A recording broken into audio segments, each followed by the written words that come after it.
किस्सा व्यापारी और दैत्य का अलिफ लैला। शहरजाद ने कहा, प्राचीन काल में एक अत्यंत धनी व्यापारी बहुत सी वस्तुओं का कारोबार किया करता था। यद्यपि प्रत्येक स्थान पर उसकी कोठियां, गुमाश्ते और नौकर चाकर रहते थे, तथापि वह स्वयं भी व्यापार के लिए देश विदेश की यात्रा किया करता था।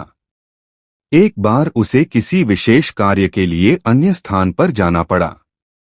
वह अकेला घोड़े पर बैठकर चल दिया। गंतव्य स्थान पर खाने पीने को कुछ नहीं मिलता था, इसलिए उसने एक खुर्जी में कुलचे और खजूर भर लिए। काम पूरा होने पर वह वापस लौटा। चौथे दिन सवेरे अपने मार्ग से कुछ दूर सघन वृक्षों के समीप एक निर्मल तड़ाक देखकर उसकी विश्राम करने की इच्छा हुई। वह घोड़े से उतरा और तालाब के किनारे बैठकर कुलचे और खजूर खाने लगा। जब पेट भर गया तो उसने जगह साफ करने के लिए खजूरों की गुठलियां इधर उधर फेंक दीं और आराम करने लगा। इतने में उसे एक महाभयंकर दैत्य अपनी ओर बड़ी सी तलवार खींचे आता दिखाई दिया। पास आकर दैत्य क्रोध से गरजकर बोला, इधर आ, तुझे मारूंगा। व्यापारी उसका भयानक रूप देखकर और गर्जन सुनकर कांपने लगा और बोला, स्वामी, मैंने क्या अपराध किया है कि आप मेरी हत्या कर रहे हैं? दैत्य ने कहा, तूने मेरे पुत्र की हत्या की है, मैं तेरी हत्या करूंगा। व्यापारी ने कहा, मैंने तो आपके पुत्र को देखा भी नहीं, मैंने उसे मारा किस तरह? दैत्य बोला, क्या तू अपना रास्ता छोड़कर इधर नहीं आया?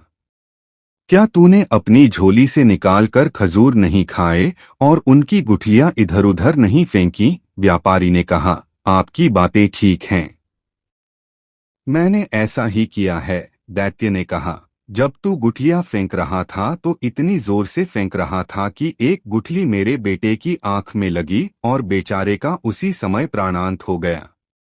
अब मैं तुझे मारूंगा। व्यापारी बोला, स्वामी, मैंने आपके पुत्र को जानबूझकर तो मारा नहीं है। फिर मुझसे जो भूल हो गई है उसके लिए मैं आपके पैरों पर गिरकर क्षमा मांगता हूँ। दैत्य ने कहा, मैं न दया करना जानता हूँ न क्षमा करना। और क्या खुद तुम्हारी शरीयत में नरवत के बदले नरवत की आज्ञा नहीं दी गई है? मैं तुझे मारे बगैर नहीं रहूंगा। यह कहकर दैत्य ने व्यापारी की बाह पकड़कर उसे पृथ्वी पर गिरा दिया और उसे मारने के लिए तलवार उठाई। व्यापारी अपने स्त्री पुत्रों की याद कर कर के विलाप करने लगा, साथ ही ईश्वर और पवित्रात्माओं की सौगंध दिला दिलाकर दैत्य से अपने प्राणों की भिक्षा मांगने लगा। दैत्य ने यह सोचकर हाथ रोक लिया कि जब यह थककर हाथ पांव पटकना बंद कर देगा तो इसे मारूंगा। लेकिन व्यापारी ने रोना पीटना बंद ही नहीं किया। अंत में दैत्य ने उससे कहा, तू बेकार ही अपने को और मुझे तंग कर रहा है। तू अगर आंसू की जगह आंखों से खून बहाए तो भी मैं तुझे मार डालूंगा। व्यापारी ने कहा, कितने दुख की बात है कि आपको किसी भांति मुझ पर दया नहीं आती। आप एक दीन निष्पाप मनुष्य को अन्यायपूर्वक मारे डाल रहे हैं और मेरे रोने गिड़गिड़ाने का आप पर कोई प्रभाव नहीं होता। मुझे तो अब भी विश्वास नहीं होता कि आप मुझे मार डालेंगे। दैत्य ने कहा, नहीं, निश्चय ही मैं तुम्हें मार डालूंगा। इतने में सवेरा हो गया। शहरजाद इतनी कहानी कहकर चुप हो गई। उसने सोचा, बादशाह के नमाज पढ़ने का समय हो गया है और उसके बाद वह दरबार को जाएगा। दुनियाजाद ने कहा, बहन, यह कितनी अच्छी कहानी थी। शहरजाद बोली, तुम्हें यह कहानी पसंद है? अभी तो कुछ नहीं, आगे तो और भी आश्चर्यप्रद है। तुम सुनोगी तो और भी खुश होगी। अगर बादशाह सलामत ने आज मुझे जीवित रहने दिया और फिर कहानी कहने की अनुमति दी तो कल रात मैं तुम्हें शेष कथा सुनाऊंगी, वरना भगवान के पास चली जाऊंगी। शहरयार को भी यह कहानी बेहद पसंद आई थी। उसने विचार किया कि जब तक कहानी पूरी न हो जाए शहरजाद को नहीं मरवाना चाहिए, इसलिए उसने उस दिन उसे प्राणदंड देने का इरादा छोड़ दिया। पलंग से उठकर वह नमाज पढ़ने गया और फिर दरबार में जा बैठा। शोकातर मंत्री भी उपस्थित था। वह अपनी बेटी का भाग्य सोचकर सारी रात न सोया था। वह प्रतीक्षा में था कि शाही हुक्म हो तो मैं अपनी बेटी को ले जाकर जल्लाद के सुपुर्द करूं। किंतु उसे यह देखकर आश्चर्य हुआ कि बादशाह ने यह अत्याचारी आदेश नहीं दिया। शहरयार दिन भर राजकाज में व्यस्त रहा और रात को शहरजाद के साथ सो रहा। एक घड़ी रात रहे दुनियाजाद फिर जागी और उसने बड़ी बहन से कहा कि यदि तुम सोई नहीं तो वह कहानी आगे कहो। शहरयार भी जाग गया और बोला, यह ठीक कहती है। मैं भी व्यापारी और दैत्य की कहानी सुनना चाहता हूं। तुम कहानी को आगे बढ़ाओ। शहरजाद ने फिर कहना शुरू किया। जब व्यापारी ने देखा कि दैत्य मुझे किसी प्रकार जीवित न छोड़ेगा तो उसने कहा, स्वामी, यदि आपने मुझे वध्य समझ ही लिया है और किसी भांति भी मुझे प्राण दान देने को तैयार नहीं हैं, तो मुझे इतना अवसर तो दीजिए कि मैं घर जाकर अपने स्त्री पुत्रों से विदा ले लूं और अपनी संपत्ति अपने उत्तराधिकारियों में बांट आऊं ताकि मेरे पीछे उनमें संपत्ति को लेकर लड़ाई झगड़ा न हो। मैं प्रतिज्ञा करता हूं कि यह सब करने के बाद मैं इसी स्थान पर पहुंच जाऊंगा। उस समय आप जो ठीक समझे वह मेरे साथ करें। दैत्य ने कहा, यदि मैं तुम्हें घर जाने दूं और तुम वापस न आओ फिर क्या होगा? व्यापारी बोला, मैं जो कहता हूं उससे फिरता नहीं। फिर भी यदि आपको विश्वास न हो तो मैं उस भगवान की, जिसने पृथ्वी आकाश आदि सब कुछ रचा है, सौगंध खाकर कहता हूं कि मैं घर से इस स्थान पर अवश्य वापस आऊंगा। दैत्य ने कहा, तुम्हें कितना समय चाहिए? व्यापारी ने कहा, मुझे केवल 1 वर्ष की मोहलत चाहिए जिसमें मैं अपनी सारी जायदाद का प्रबंध करके आऊं और मरते समय मुझे कोई चिंता न रहे। मैं प्रतिज्ञा करता हूं कि वर्षोपरांत मैं इसी स्थान पर आकर स्वयं को आपके सुपुर्द कर दूंगा। दैत्य ने कहा, अच्छा, मैं तुम्हें 1 वर्ष के लिए जाने दूंगा, किंतु तुम यह प्रतिज्ञा ईश्वर को साक्षी देकर करो। व्यापारी ने ईश्वर की सौगंध खाकर प्रतिज्ञा दोहराई और दैत्य व्यापारी को उसी तालाब पर छोड़कर अंतर्ध्यान हो गया। व्यापारी अपने घोड़े पर सवार होकर घर को चल दिया।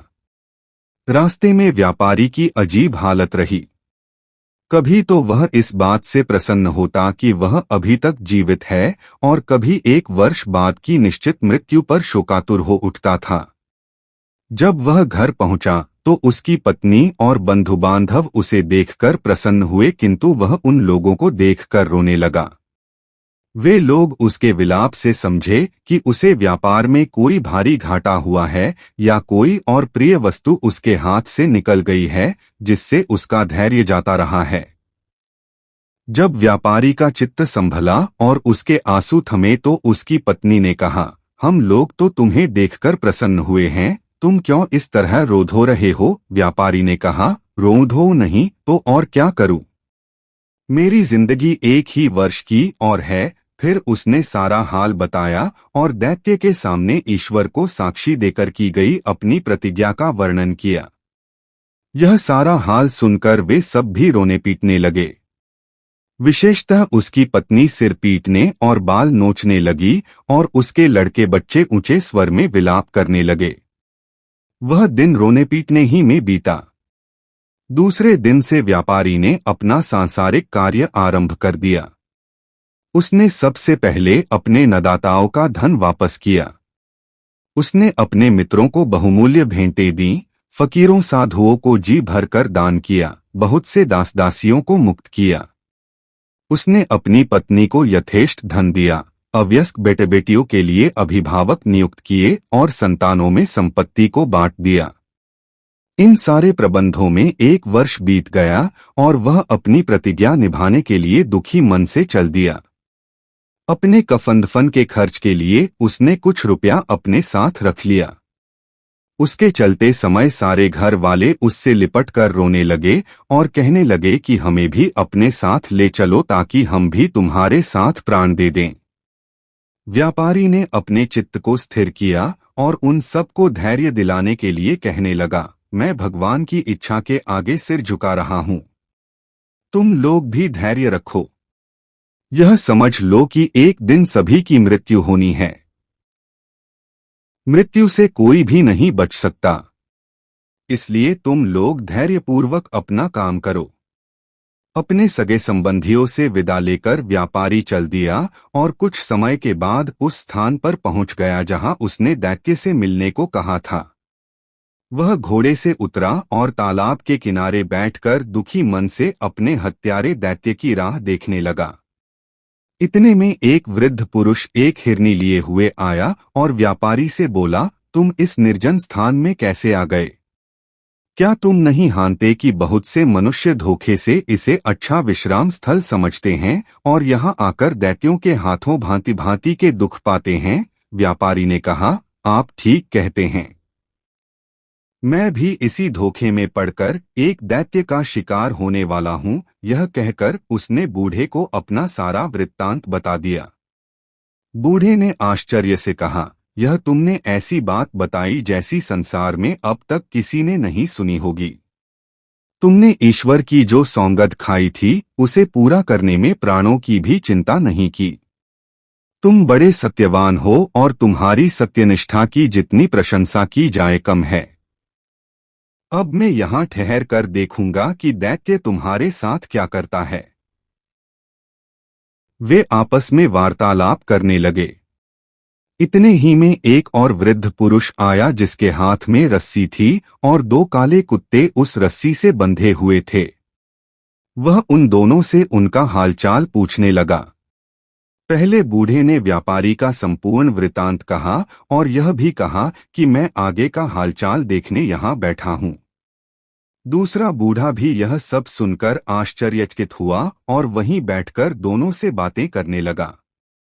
कुछ समय के उपरांत एक और बूढ़ा एक खच्चर लिए हुए आया और पहले दो बूढ़ों से पूछने लगा कि यह व्यापारी इतना दुखी होकर यहाँ क्यों बैठा है। दोनों ने उस व्यापारी का पूरा हाल कहा। तीसरे वृद्ध पुरुष ने वहां ठहरकर इस व्यापार का अंत देखने की इच्छा प्रकट की, अतएव वह भी वहां बैठ गया। अभी तीसरा बूढ़ा अच्छी तरह सांस भी नहीं ले पाया था कि उन चारों व्यक्तियों ने देखा कि सामने के जंगल में एक बड़ा गहन धूम्रपुंज उठ रहा है। वह धुएं का बादल उनके समीप आकर गायब हो गया।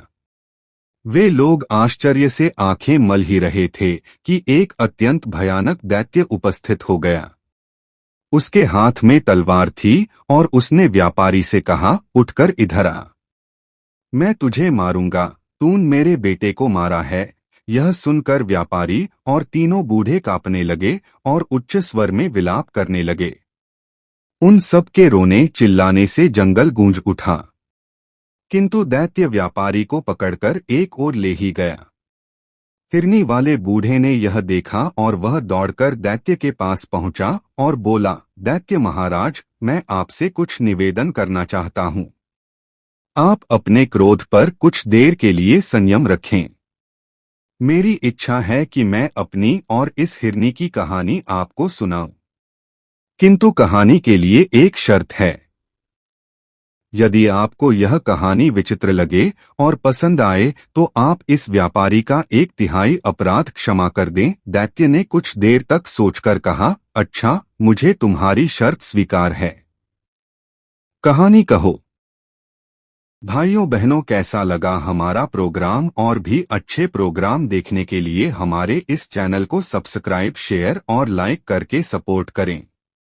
दोस्तों, 1 लाख सब्सक्राइबर करने की मेहरबानी करें प्लीज।